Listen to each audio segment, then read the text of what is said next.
Welcome to this edition of Inside Tulsa Athletics. Got a great show today. We're going to talk about facilities. We're going to talk about the NCAA core course program, and we're also going to have some basketball coaches on. Stay tuned.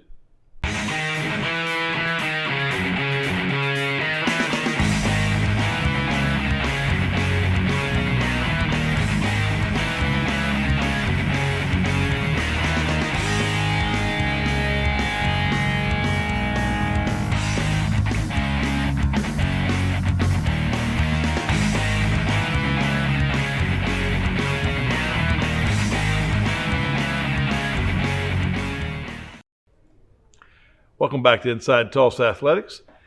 Our first guest today is Steve Friebus, Coordinator of Sports Medicine. I wanted Steve to come and talk to us today about the procedures that we have to go through in order to get a team back on the field, get an individual back, get a coach back once they have been quarantined and diagnosed as having the COVID. So, Steve, why don't you just take us through what all you do with a particular case? Okay, so usually it gets reported to us that there's an infection or a possible infection. We get either a coach or an athlete. They get a test, and then we get a result.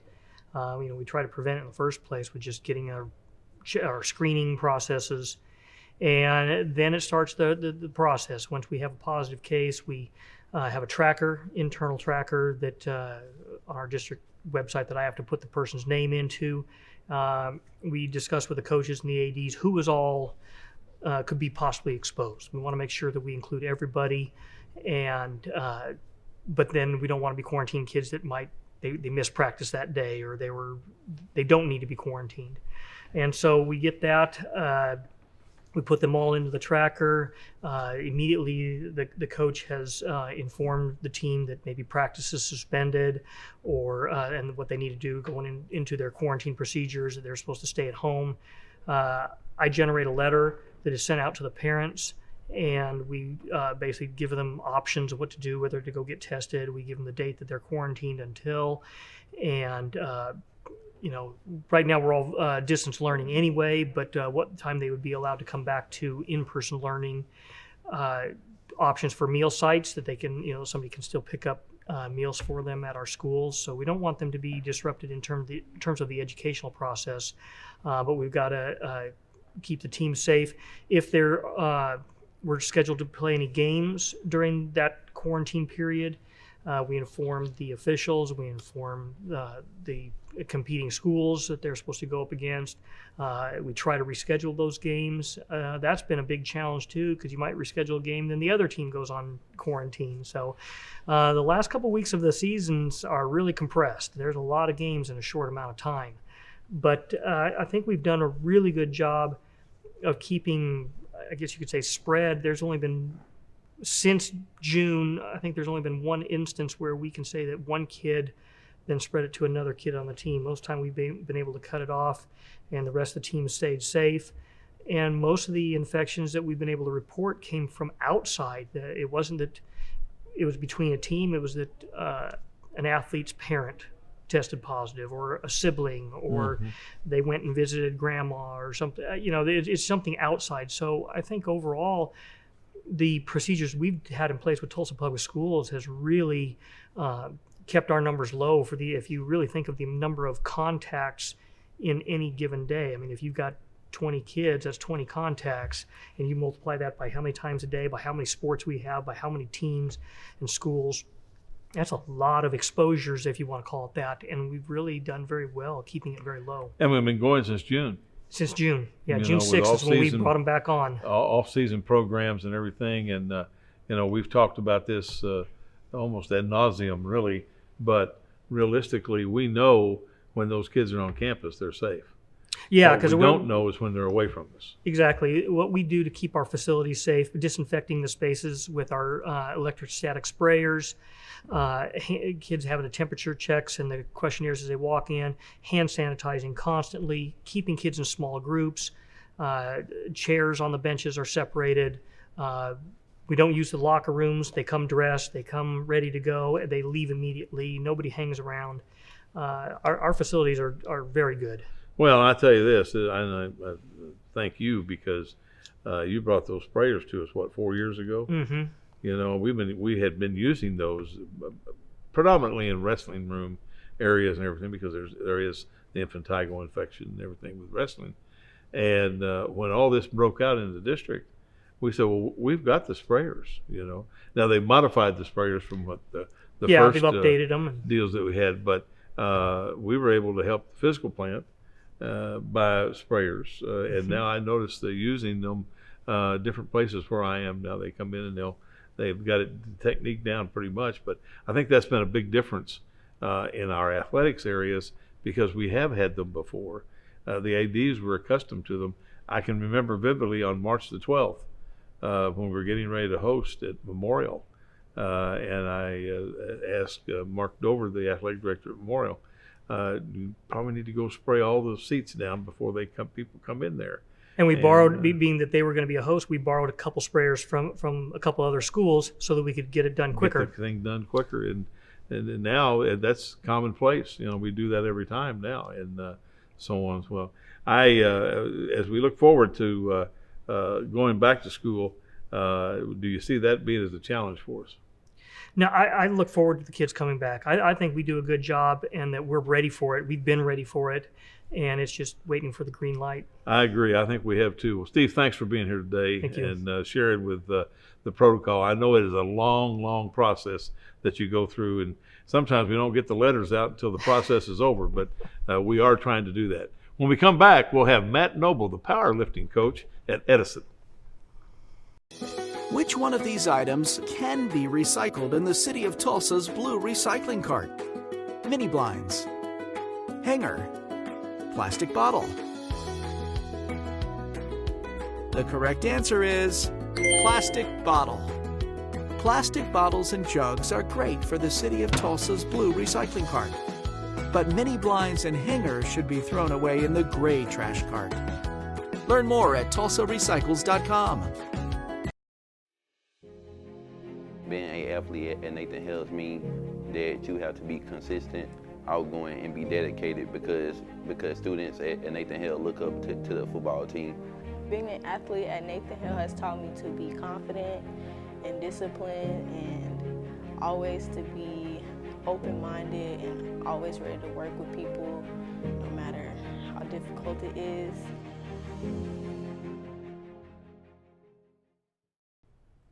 Welcome back to Inside Tulsa Athletics. Now we have the powerlifting coach from Edison High School, Matt Noble. Matt, welcome to the show. Thank you for having me. Hey, tell us a little bit about your background and how you got into weightlifting, and then let's talk about the Edison program after that. I started powerlifting in high school, all 4 years, state qualifier 3 years, won state twice, and started working at Edison 3 years ago and walked into Tony's office, our head coach, and asked if we needed help with the powerlifting program, and off we went. Where'd you go to school? Sapulpa. Oh, yeah. Mm-hmm. So you had a pretty good program at Sapulpa. Yes, sir, we did. Yes, sir, we did. Very good. You also coach. Yes, sir. What position you coach? I coach defensive ends. I see. Mm-hmm. All right. Well, you know, powerlifting is something that a lot of schools have been into for a while. I had two grandsons that played down in Texas, and it's big time. Oh, yeah. In Texas, big time. We've been down to some of their meets when they were still in high school, and there'll be 2,000 or 3,000 people.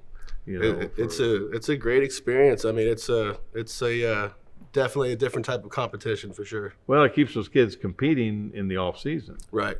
Right. You know, I've always said in coaching, you play the games September, October, November, but you win them in the off season. In the off season, That's yes, when sir. you win the football game.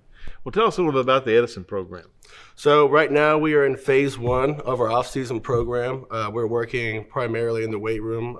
Phase 2 will include a little bit more agility exercises outside, but right now we're just working a 4-tiered system in the weight room where we work on different categories of weightlifting. So as you put that in, how has the pandemic affected your off-season program?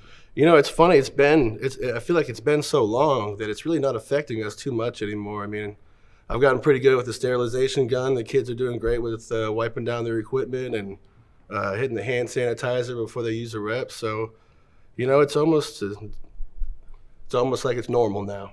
Yeah, isn't that something? Yeah. How many kids do you have in the program right now? Right now we have 14. So we have one group come in just so we could reduce the size. So we have one group come in and lift from noon to 1, and the second group come in and lift from 3 to 4. Mm-hmm.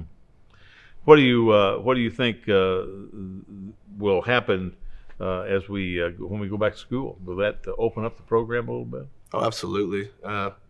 Gosh, I mean, I'm not sure what it'll be like, but I know it'll be different. But we're ready for some normalcy, that's for sure. Yeah. I think we're a ways away from that. We may never get back to where we were, Right, but right. that's neither here nor there. So how do you feel like that what you do in the off season, what type of effect does that have to your student athletes, and do you lift during the season? We do lift during the season. It's definitely different, right? So the effects you see when it comes onto the football field, I mean, just the examples of a lineman driving, punching the bags, receivers being able to open their stride and get a large gate so they can run faster. I mean, you definitely see the differences when it correlates to the football field. But, when it comes to the sport of powerlifting, when you set a new personal record or you're going after a new max total weight, yeah, I mean, like I said, it's a different type of competition. The kids really strive for greatness when they're in there. Yeah, I think that type of competition within the room really makes the student athlete who is really competing Right. really keeps the fire burning. A lot of times I've always said, kids should play as many sports as they can.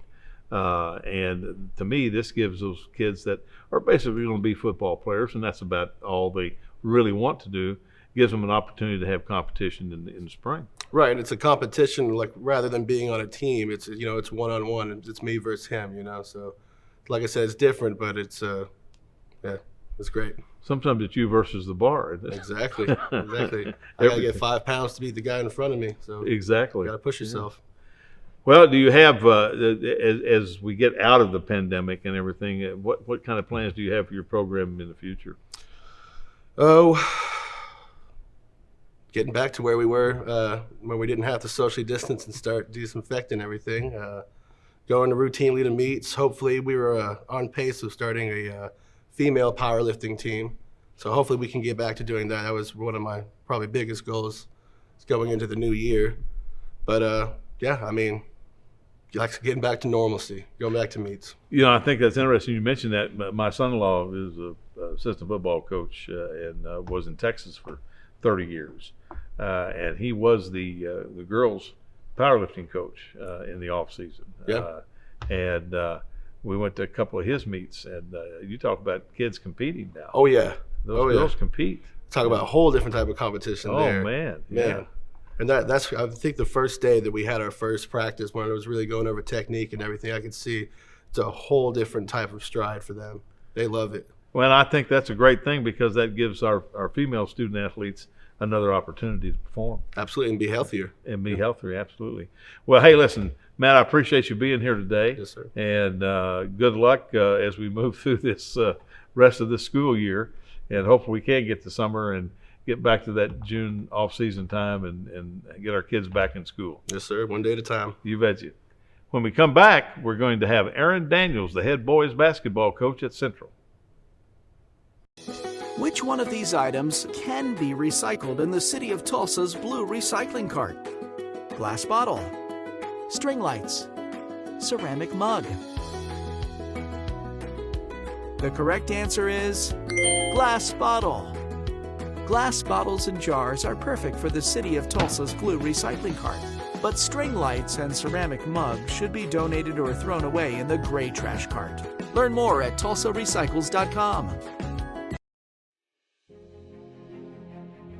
Being an athlete at Booker T. Washington has taught me to carry myself with class as an athlete, student, and friend, and to have responsibility on and off the field.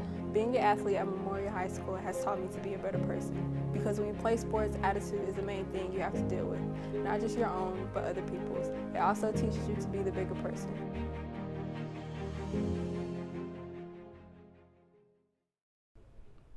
Welcome back to Inside Tulsa Athletics. Now we have the head basketball coach of the Central Braves, Aaron Daniels. Aaron, welcome to the show.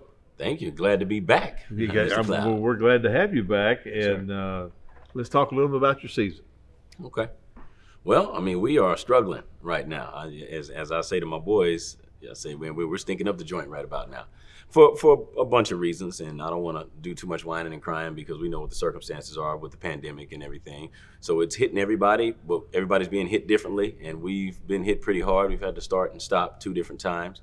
But through all of that, we've got 9 guys in our program that still remain, and we've got an atmosphere that I think is relatively positive considering the circumstances, guys that want to be there, still willing to learn. And so we as coaches are going to continue to give them all that we can give them and salvage what we have left of this season. Well, and you play in a tough league. Sure. The Green Country, I mean, every Tuesday and Friday, it's going to be tough. And that prepares you for postseason play. Sure. I think so hopefully you keep those kids hooked up and keep them going, then you'll be okay. That's right. I mean, I just like the idea of consistency. Can we keep going? All right. And everything has been week to week or even day to day, but we've got to figure out how to manage even under those circumstances. And as you know, I'm a proponent, or a product rather, of the Green Country Conference. So I know about you got to bring your lunch every night, and we've been reminded. Every time. You know, from a coaching standpoint, we've seen a lot of the Division I coaches talk about how they've made it through pandemic practices and games being canceled and everything. How has Central maneuvered through that particular kind of issue? One thing that we try to put number 1 on our list of priorities is the protocol. Okay, let's make sure that we're masked up on our way in. When I say on the way in, I'm talking about the players. But once we hook up and get to live action, you know, I don't. They got to breathe. So I said, all right, you can take your masks off. But us as coaches, we've been making sure that we have ours on. Of course, we have to yank it down to get that point across and then bring it back up. That's just the reality of the matter. And we still have been trying our best to practice twice a day, once at 6 a.m. and then another at 3 p.m. just to make sure that we get ample time with our guys from day to day, simply because we just don't know how long we're going to have it. And we understand that transportation has been sort of tricky for some of our guys. So we've started the Central Brave staff taxi cab service. We're doing some picking up and dropping off just to make sure that everybody that we need to see, we're able to see. You know, a lot of people don't understand or realize that, Aaron, that in an urban school district, a lot of kids don't have the capability of having transportation, and coaches a lot of times have to take care of that themselves. And I've also learned that we've got a relatively proud group of young men who aren't necessarily the most forthcoming with whatever challenges they may be having. So we have to do some digging. We have to ask some uncomfortable questions sometimes just to figure out where they are, figuratively and literally, and then we can meet them there and let's see if we can bring them along. And we've peeled back some of those layers. It's still a process. Well, I mean, you know, it's your first year here, and you know, and getting to know the student athletes and not being in school is a major problem, because you don't have that opportunity to coexist with just the regular rank and file students that you can promote your program and have them come to the games. You know, now we have parents only, and you know, that's tough, you know, on those. And if a kid's doesn't have an engaged parent or guardian, then they have nobody come to see them play. And I understand that's really difficult. Our hope is that we get to the playoffs. I think we have negotiated that if we're hosting a home meet, we can go up to 25%. We're looking at that as a possibility. So, you know, in 4A we have districts and regions. One extra round, right? One extra round. So I'm hopeful that will be able to work for us. I know that the association's having a difficult time finding host schools for the playoffs. Matter of fact, I talked to Mike Whaley this morning and gave him an alternative that I came across for them to be able to host some district and area needs to be neutral site. And what they're finding is people don't want to have a neutral site if their team's not playing. And, you know, why am I going to work and opening my facility for COVID and everything else? You know? Which it's a legitimate argument, but it's agree. Like, man, what other route do we take? Exactly. Well, we got to do what we got to do to play the games. I That's think a fact. that's the key. So how does the future of the Central program look? I think the future looks very positive, and I'm an optimist, so maybe I'm biased, but I look at things from a tangible standpoint. We have 2 seniors in our program right now. So outside of those 2 young men who are valuable to us, we'll bring 7 guys back out of the 9 that we have suited right now. And obviously that excludes what we could or maybe should be anticipating coming in as freshmen next year. And there's nothing like continuity. And if I didn't know that before this year, I know it now. And so having a group that has been in the battles, they've been in the trenches with one another, they know what to expect, and they know what the expectations of us coaches are. As we roll into next season, it's good to not be starting from scratch. Absolutely. Well, a good thing if we get them back to school, at least at the end, you can have some spring and then summer league. There you go. And really get to know them. Yeah. Well, thank you for being here. And when we come back, we have Aaron's counterpart, Jimmie Walker, the head girls basketball coach at Central. Which one of these items can be recycled in the city of Tulsa's blue recycling cart? Plastic bottle, cooler, laundry basket.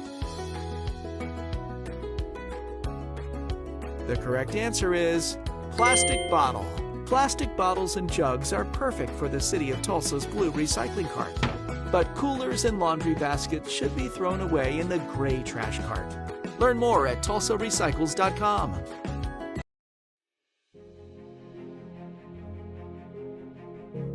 Being an athlete at Edison High School has taught me to work as a team rather than as an individual. Whenever you're on a team, you have a special bond with each other. You know you can rely on them in a time of need, whether on or off the court. Whether it be a shoulder to cry on or advice on how you can improve, you know your team will always be there for you.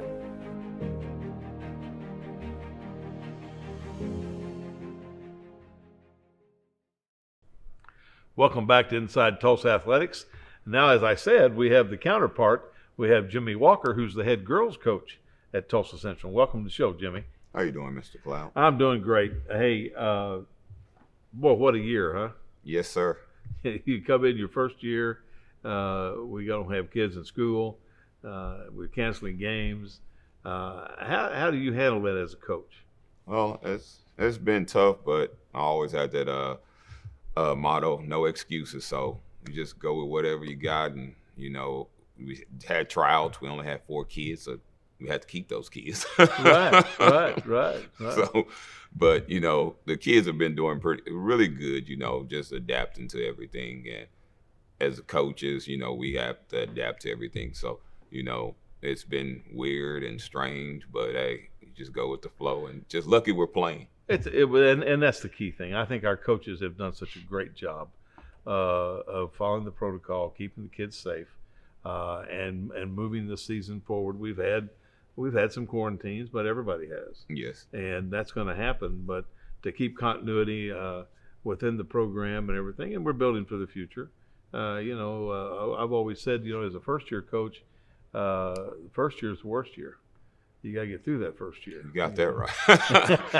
and why not with COVID? Yeah, exactly. That's one of those things. So how do you look at the rest of the season? We have districts coming up here in about 3 weeks. How do you feel about that? Well, we're playing pretty well. We've been had one of the girls, she's been out that for 3 weeks, due to COVID. Haven't seen her since Christmas, and she came back to practice last week and had a headache, so she went back, and she didn't played a lot for us at the beginning of the season, but hadn't played since Christmas, since we came back from Christmas. So we've been playing pretty well.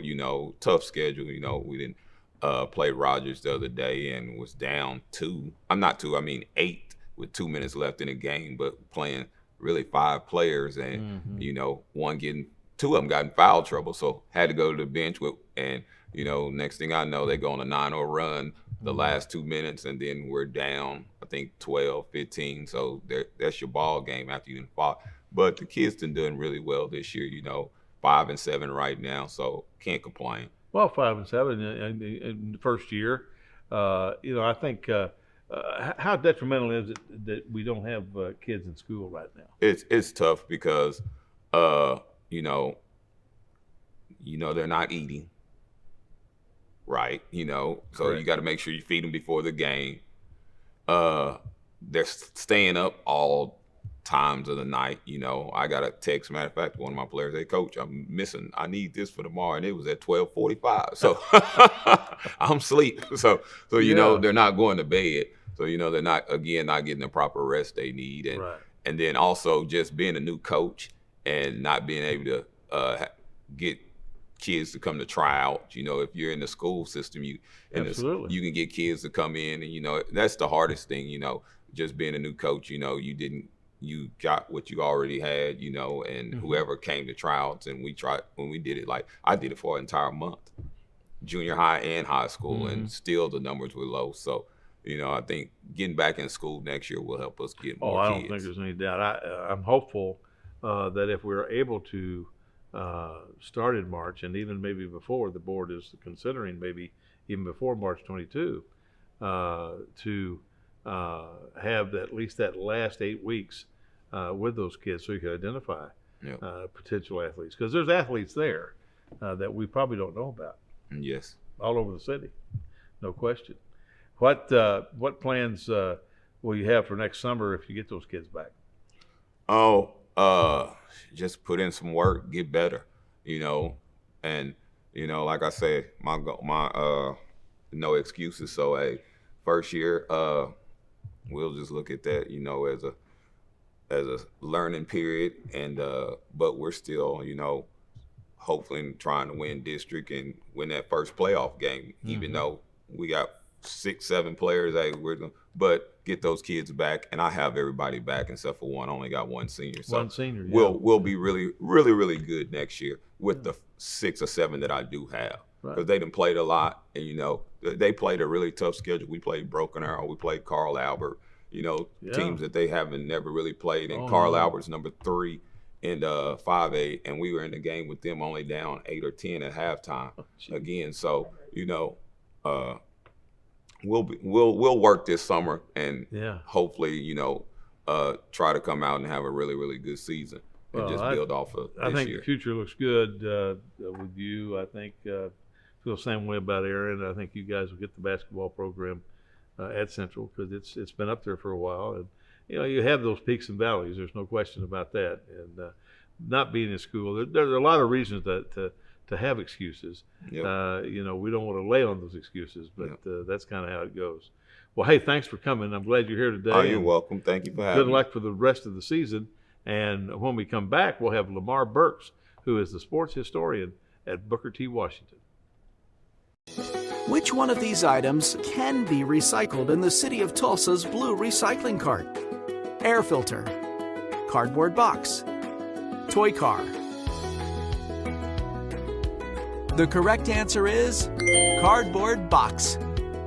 Paper and cardboard are perfect for the city of Tulsa's blue recycling cart, but air filters and toys should be thrown away in the gray trash cart.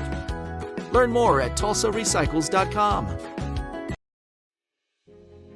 Athletics is so important at Tulsa Central because it's an outlet for some of our kids there. They get a better opportunity to basically give back to our community. At McLean, the sports is what mainly drives a bunch of the students to come to school every single day and work hard, because they want to be able to come from the classroom to the field or the court and show at what they're good at.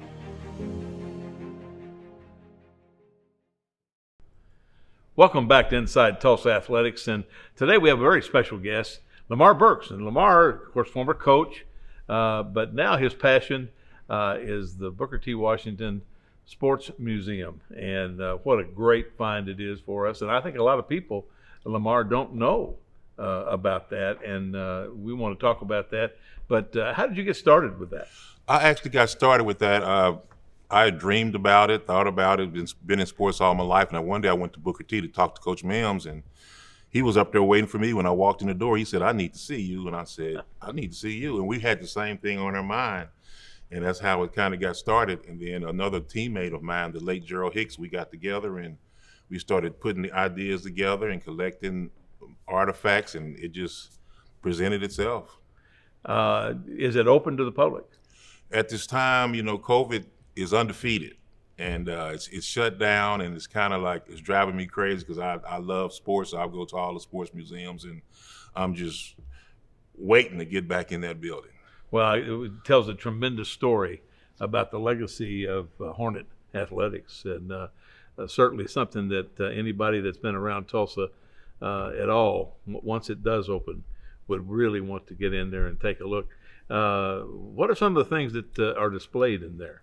Some of the things are, I have NFL jerseys, Super Bowl trophies, championship rings. I've been to all the Booker T. Washington high schools across the nation. I collect bricks. I have sneakers, posters, anything that a museum might offer, I have it in those two buildings. How many Booker T. Washington high schools are there? There are over like 20. Actually, there are like maybe like 15 high schools, maybe 2 or 3 junior high schools and elementary schools, and some are closed down. But I get in the building, I walk the hall, and I bring back a brick, or I find a jersey in the locker room, and I've been to all of them. Matter of fact, I visited Tuskegee Institute where Booker T was born, and I said, I'm gonna do something like the great guys. I collected some dirt, and I brought the dirt back, and I sprinkled it over the field. Oh, yeah. So when Booker T won state with Coach Hall, they didn't win it because it's a coach. They won it because the dirt that Gerald and I sprinkled over the field. Absolutely, absolutely. Well, what do you have with you today?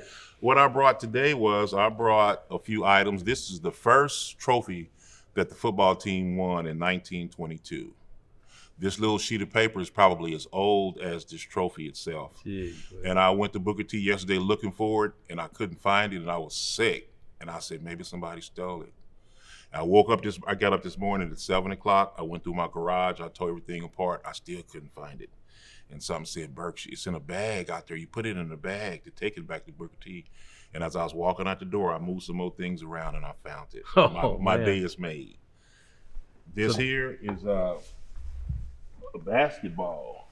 When Booker T used to travel across the nation and play in the Black Invitational tournaments. And if you can touch this, in 1948, this was rubber. Oh, it sure is. Now it's on like ceramic glass, so I don't want to drop it. But it shows all the teams they played. They won like 4 or 5 national championships. And they went to, I think it was held in Nashville, Tennessee. And this here is the jersey of the present Booker T football coach, Jonathan Brown. He played for the Green Bay Packers. And somebody's always giving me things. We have Winesberry, Meachams, McQuarters, Felix Jones. I had the opportunity to coach Felix Jones at Booker T, and he gave me his jersey. I have played the game at Booker T, played on championship team. I have coached the game at Booker T, and now I'm a curator. And this is Wayman Tisdale's Olympic jersey. Oh my goodness! His wife gave it to me, and she donated. The family donated this to Booker T. How great is that? And, That's unbelievable. I'm always getting. People are always giving me things. I have one of my former students. He was just named the head man of equipment at UCLA, and he gave me a Chicago Bear. He was Chicago Bears last year, and he gave me a Chicago Bears helmet, and he gave me a replica Sugar Bowl trophy over the Christmas holiday. So I'm always getting things. People are, hey, aren't you Lamar Burks? I got something for you. And they might want to give. I can't use the whole box, man. Just give me the mouthpiece out there. Tyler, give me your gloves or something like. Tyler Locke's granddaddy's one of my big supporters, and somebody's always giving me things. And I lay in bed at night and I just dream about, wow, I could do this. I've been to Cooperstown. I've been to the NFL Hall of Fame. I've been to Bear Bryant Museum. I've been to all the museums. That's what I do as a vacation. My wife like Rome. Let me go to the Negro League Baseball in Kansas City, and I can just sit in a chair and just get lost. Well, as that expands, you're going to have more room, aren't you? Exactly. I've already outgrown it, and it's like, and actually it's 2 buildings. There's one in the historical building, and there's one in the Nate Harris Fieldhouse. And a publication did a story one year, and they said Booker T has arguably the most decorated athletic program in the state of Oklahoma over 100 years, and that's an outstanding accomplishment. We've been recognized by the Oklahoma State Legislature.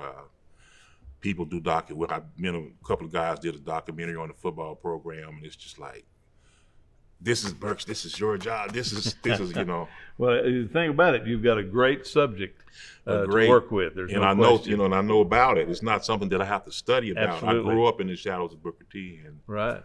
Wow. Well, thanks for being here today. And when we come back, there's a guy that knows about facilities. We may have to talk to Jason Coan, TPS Facilities. Exactly. Thank you. Great to be here. Which one of these items can be recycled in the city of Tulsa's blue recycling cart? Mini blinds, hanger, plastic bottle. The correct answer is plastic bottle. Plastic bottles and jugs are great for the city of Tulsa's blue recycling cart. But mini blinds and hangers should be thrown away in the gray trash cart. Learn more at tulsarecycles.com. I love Will Rogers Athletics because it helped me physically, spiritually, and emotionally through all the journeys I've been through at that school. All of the support staff helped me a lot, and it's just an amazing school. Athletics at Will Rogers changed my life because it became a second family. With the support of my coaches and teammates, it's helped me gain confidence, work as a team, and will help me in college and in life. Welcome back to Inside Tulsa Athletics. Now we have a special guest today. Jason Coan comes from TPS Facilities and has a tremendously big job, Jason, that you have with all the school sites we have and everything. And now exacerbates that when we throw COVID on top of it. But let's talk a little bit about where we were when this occurred last March and where we are today. Oh, absolutely. We are graced by the people of Tulsa, and their voting on our bond proposals over the years has really put us ahead of the game. We were already installing new fresh air intakes, energy management controls, which allow us to purge the air from our buildings, especially our athletic facilities, being able to purge that air 2 hours before an event and 2 hours after the event. So these were things that were already happening thanks to our Tulsa voters. So as you get ready to look at the possibility of students coming back, what are we doing now to prepare for that? We have been following CDC guidelines, also with ASHRI and the Environmental Protection Agency regarding measures to take to help increase the amount of air that's within the facilities. Our number one way to combat COVID-19 is to put in as much fresh air as possible. And all the work that's been done with contractors in Tulsa Public Schools Maintenance Department has allowed us to put in MERV 13 filters, which is the highest rated filter that we can put in our HVAC equipment, as well as purge the air within the buildings. So our system is controlled through an energy management system that allows us those opportunities to purge and bring in fresh air based on CO2 levels and other measures. Fantastic. I know that we've had limited folks in our building, and some people would say, well, what are our facility management people doing now with not people coming in there? But they have plenty to do, correct? Oh, yes, there's certainly an infrastructure that still needs to be maintained. And while we're working to help improve our HVAC systems and going through installing these MERV 13 filters, the buildings are still operational. We still have teachers in the classrooms that are teaching remotely. Yeah. We still have athletic practices and events going on. And our custodial teams have done a phenomenal job in disinfecting these facilities to have them prepared for the next group of people that come in. Especially since you're 47 folks short. Yes, Tulsa Public Schools is hiring custodians, great group of people. They have done phenomenal work. They always do, but especially during these times and making sure that we have a safe environment. It's been difficult, I know, in managing a staff that we're trying to provide opportunities for kids to be able to be back to normal, at least in their athletic experience. And to be able to have your folks in those buildings making sure that things are clean, things are ready. I know the coaches do some of it themselves as well with the sprayers and everything to assist, but it has been a team effort. I don't think there's any doubt, or we would not have been able to provide the opportunities for the kids that we have. Oh, absolutely. All the measures from the teachers, the coaches, the various staff members, all in support of the effort. So certainly people are doing jobs that they hadn't done before, that's for sure. And from our athletic stadiums to our basketball arenas to our just a normal gymnasium in an elementary school. So a lot of work. Exactly. And we started in June. Yes. With off-season programs, very, very carefully moving back into off season with the protocols that we had in place with the temperature checks and everything that Steve talked about earlier in the show.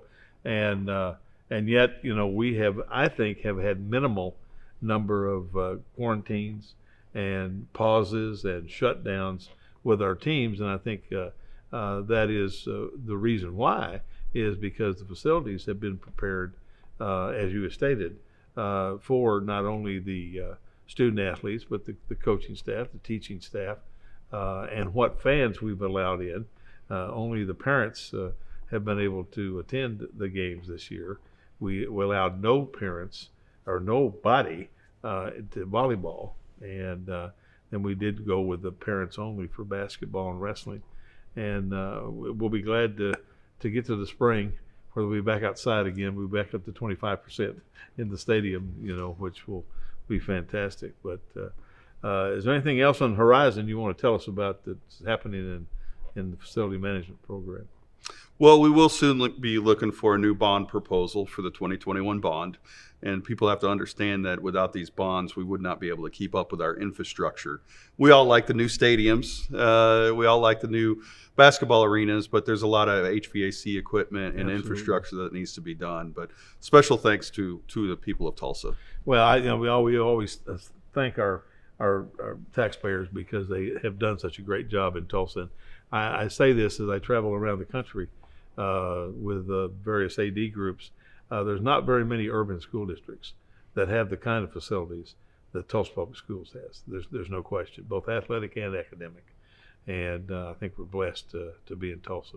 Well, Jason, thanks for being here today. I know you're taking up a busy schedule, so when we come back, we'll have Mike Brown from the Tulsa World, and he's going to talk about the state of athletics in Oklahoma. Which one of these items can be recycled in the city of Tulsa's blue recycling cart? Plastic bottle, cooler, laundry basket. The correct answer is plastic bottle. Plastic bottles and jugs are perfect for the city of Tulsa's blue recycling cart. But coolers and laundry baskets should be thrown away in the gray trash cart. Learn more at tulsarecycles.com. Being an athlete at Booker T. Washington has taught me to carry myself with class as an athlete, student, and friend, and to have responsibility on and off the field. Being an athlete at Memorial High School has taught me to be a better person, because when you play sports, attitude is the main thing you have to deal with. Not just your own, but other people's. It also teaches you to be the bigger person.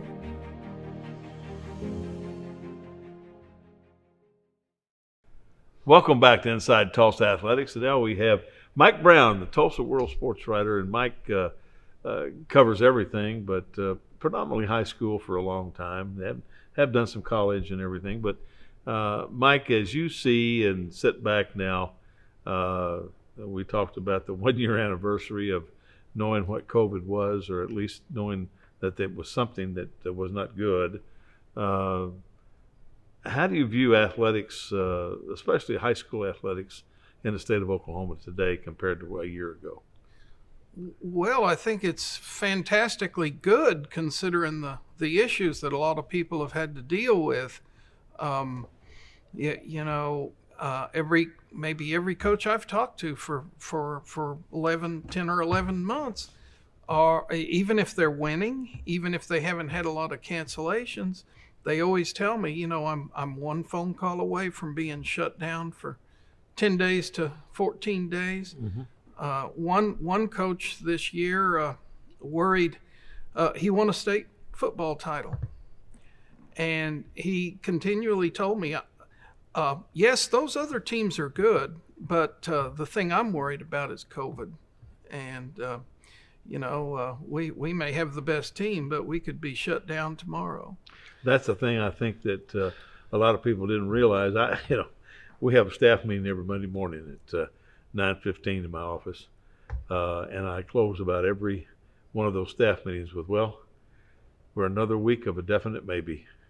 Yeah. Because it's a definite, we may play, we may not play, we don't know when that's going to happen. And for the continuity of your athletics program, especially in Tulsa, where we have not really been in school since March the 12th of last year. Contact and communication with your team members, very difficult. Every coach we've had on the show, I asked that question. And, some have done a tremendous job. I have 2 or 3 football coaches right now that hold daily Zoom meetings with their football team, just so they see each other every day. That contact is really, really important. And I've got a basketball coach that brings his kids in to campus at 11 o'clock and keeps them till 5:30. And he says, I know for 6 hours what they're doing and where they are, because what we found, and I think Steve Friebus, our coordinator of sports medicine, was our first guest today. And one of the things he talked about was most of the infection that we have seen on our teams has occurred outside the realm of our athletic programs because of the protocols we've done. That's a difficult thing to handle as a coach. I think you talked, I don't know if you've talked here about this, but one idea that you were toying with back in November or December, and I don't know how far you've gotten, whether you've discarded the idea, but you were talking about, I think, having no practices on Monday because you found that the infections were commonly occurring over the weekend, and if you avoided Monday, you might avoid a positive person infecting the rest of the team. What we did with that was we had no practice, but we had mandatory study hall. Because one of the things that's been a difficult thing, Mike, through this whole process has been keeping our students engaged academically. When you're not going to class 6 hours in a row and you're at home and you got to zoom in and zoom out, and if the connection's not good or if your hotspot doesn't work that day or those kind of things, we lose those kids academically, and that's been an issue with academic eligibility of having certain kids that just did not have enough discipline on a day-to-day basis to sit and do their work every day. And who would? Oh, exactly. So I think that for the most part, I feel good about what our coaches have done. Our student athletes, we've had a few quarantines, but for the most part, we've continued the seasons and we continue to play, which was our goal, is to get them out there and get them back to something that they can think was normal based on that. From a statewide view, as you talk to other coaches and the people at the OSSA and so on, how's it look, you think, as we move into the spring season? Is it going to be any better? I'm not overly hopeful, but I'm not overly negative either. It just seems like we've been in a holding pattern, whatever. And as we speak, there's a big, the OSSAA apparently has some announcements to make concerning the basketball playoffs, and that would be tomorrow, Wednesday, of when this is being shot, 27th of it'll be on January. Thursday, so will have been yesterday. Will have been yesterday, and I can only imagine, would they decide that we need to dispense with the double elimination format in the lower classifications? I don't know.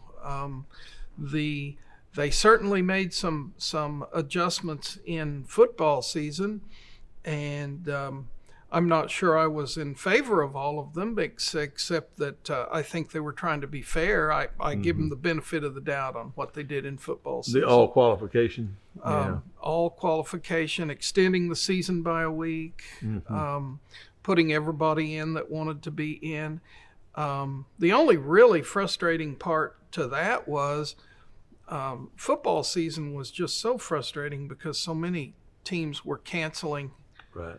And Barry Lewis, my partner and boss, would do a games of the week section, and I think it's really well read. And he would spend all day Sunday and Monday getting ready for that to run in the Tuesday paper.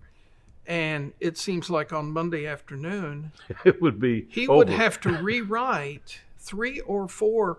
Well, not rewrite; those games are gone. Right. Find a new game to stick in, Exactly right. you know, if he was lucky, he wouldn't have to rewrite anything. But he was seldom that lucky. Exactly.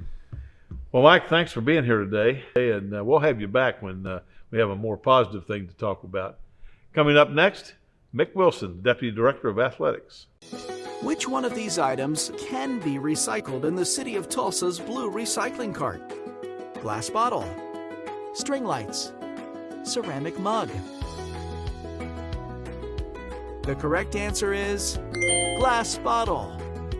Glass bottles and jars are perfect for the city of Tulsa's blue recycling cart, but string lights and ceramic mugs should be donated or thrown away in the gray trash cart. Learn more at tulsarecycles.com.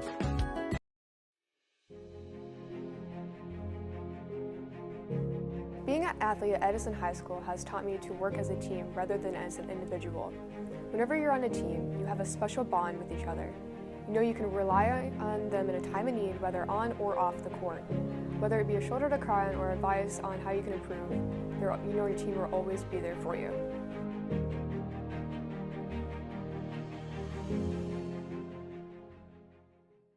Welcome back to Inside Tulsa Athletics. Now we have the Deputy Director of Athletics for the Tulsa Public Schools, Mick Wilson. And Mick, we've got a new program that we purchased for our student athletes. It's called the Core Course NCAA GPA, I think. CoreCourseGPA.com. And it's basically a service for our student athletes so they can monitor their academic progress. Give us a little background on this and how that works. Well, I think being the liaison for the NCAA for the district, it's been we've had some situations over the years where some of our counselors have done an outstanding job, and then we get some new counselors that need to be trained up, and so sometimes when through that training we'll have a kid that'll fall through the cracks and maybe come up a little short on qualifying for the NCAA, either Division II or Division I. And so through this software that we've been able to purchase in this program, it puts it all right back not only on the kid, but it also walks the counselors through how to plug the classes in. It calculates the core course GPA, not the overall, not the cumulative GPA, but the core course GPA for each student athlete. And also during that time, when it calculates core course GPA, it also lets you know on the sliding scale what score you have to make or achieve on SAT and ACT. So it's kind of a fail-safe, so to speak. Yet it's only going to be as good as the information that's put into it. I really think it'll put us at a great advantage. It's probably one of the fastest growing tools in the nation right now, is being able to qualify kids for the NCAA. It does not take the place of the clearinghouse. The clearinghouse is separate. So we need to make sure that we understand that the core course GPA has really no affiliation with the NCAA. It is a for-profit. It is a commercial tool used to help kids qualify and figure those things out, but you still have to register through the Eligibility Center at the NCAA and have them evaluate your transcripts and do that through that process, so it doesn't take place of that. But it's a great tool to enable kids to be able to really know where they're at academically in their core courses. I think the good thing is that we were able to pay the fee, so the individual students, it's free. All they have to do is log on, and as we found out yesterday, it also has an opportunity for the student to put their profile on there of what kind of athlete they are, what sport they play, and any accomplishments or whatever that they've had during their career, along with the academic. And as you know, we both were in the college business for a considerable length of time.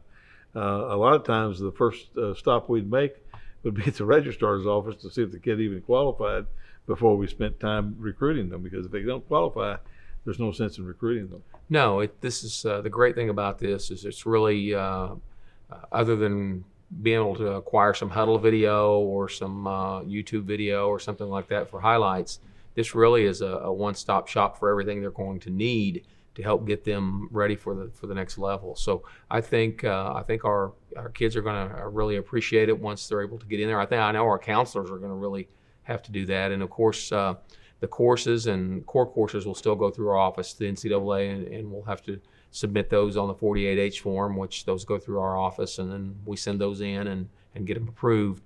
And then the core course GPA uploads the information from us as well on our core courses, and they're able to put that in so that we know that those courses, what they count for, what type of credit those kids receive, and again, that it helps calculate the GPA. I think that's always a good point, that if a parent has a question, they can either call our office or call their site AD about that 48H, because the 48H is critical.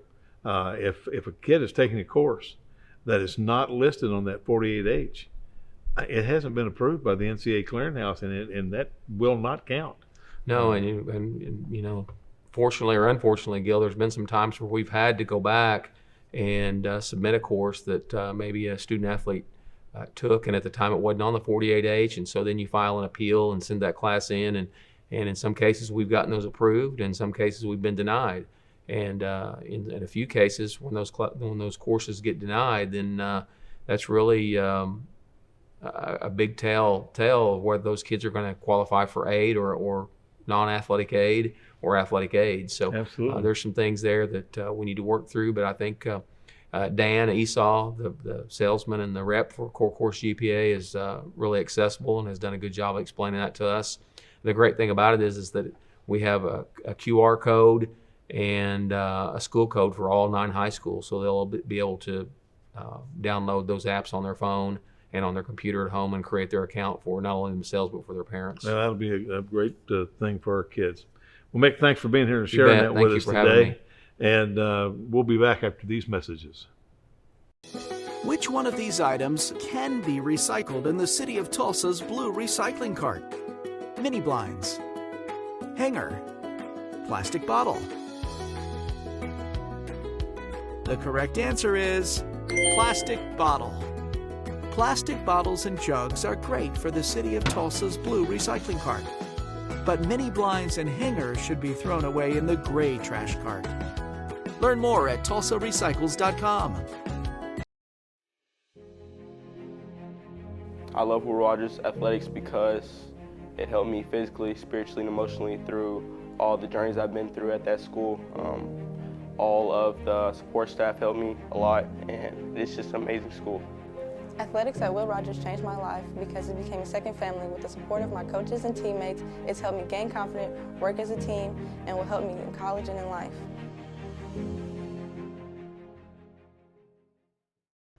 Well, thank you for watching the show today. Hope you enjoyed it. Hope you picked up some information that you did not have before. And remember, let's support high school athletics. We'll be back in 2 weeks to talk about postseason basketball tournaments.